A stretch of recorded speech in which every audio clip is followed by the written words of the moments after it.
recently asked the Kaffir Show, a YouTuber, commented on my channel, asking me, do we have early evidence of Hadith? And he made the claim that Sahih Bukhari came 400 years later. Now, anybody who claims that the Hadith came 200 years later, or many centuries after the Prophet Muhammad's death, doesn't know what the hell they're talking about, because the Hadith were actually written by the disciples of the Prophet Muhammad, being Ibn Abbas, Abu Huraira, Ali, etc., etc. So the Hadith were actually written by the disciples of the Prophet Muhammad. Uh, by the disciples of the Prophet Muhammad. Compare this with the Old Testament and New Testament, as in we have very late manuscripts from both the Old and New Testaments. We have unknown authorship of the Old Testament and New Testament books, and we don't know, and we have unknown sources of the Bible, right? So the Hadith is better preserved, or we know where the Hadith came from, as opposed to the Old Testament and New Testament, as opposed to the origins of the Old Testament and New Testament. The origins of the New Testament and the Old Testament remain largely unknown, with unknown authorship and unknown sources used for their compositions. But we're not. I'm not going to be talking about the Bible here. This claim is false, and I'll just give you two books to read in refuting this claim. The first book would be this book, Studies in Hadith Methodology and Literature by Mustafa Al-Azami. I got this book on Amazon. No, I got this book from the library, from my local mosque library. But you can buy this book on Amazon for $12. $12, right? Or I think it could even be cheaper than that. I don't remember.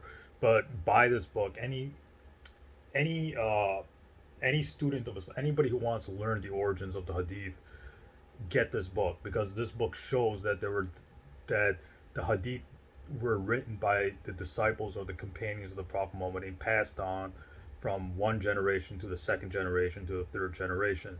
So the Hadith were written during the time of the Prophet Muhammad's disciples or eyewitnesses, and then passed on from one generation of Muslims to the second generation of Muslims to the third generation of Muslims.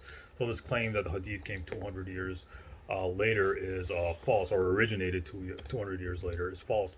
The other book I would recommend is this book, Early Sources for the Prophet Muhammad's Biography, where this person, Dr. Muhammad Said Mitwal al Rahwan, hope I'm pronouncing his name right. Anyways, he shows that, we have that Ibn Ishaq was not the earliest biography, that basically one of the Prophet Muhammad's relatives wrote the first biography, and then it was passed on to another early Muslim, then another early Muslim named Mustafa al Uqba, and then it was passed down to Ibn Ishaq's teachers, and then Ibn Ishaq wrote his biography down. So this is a really good book to get if you want to know the origins for the Sirah, or origins of the biography of the Prophet Muhammad. It's Early Sources for Prophet Muhammad's Biography, and again the book to get to understand the preservation of the Hadith, or how the Hadith were passed down from one generation to the second generation to the third generation, would be this book, Studies in Hadith Methodology and Literature. So just buy these two books to understand the origins of, the origins and the preservation from the earliest disciples of the Prophet Muhammad.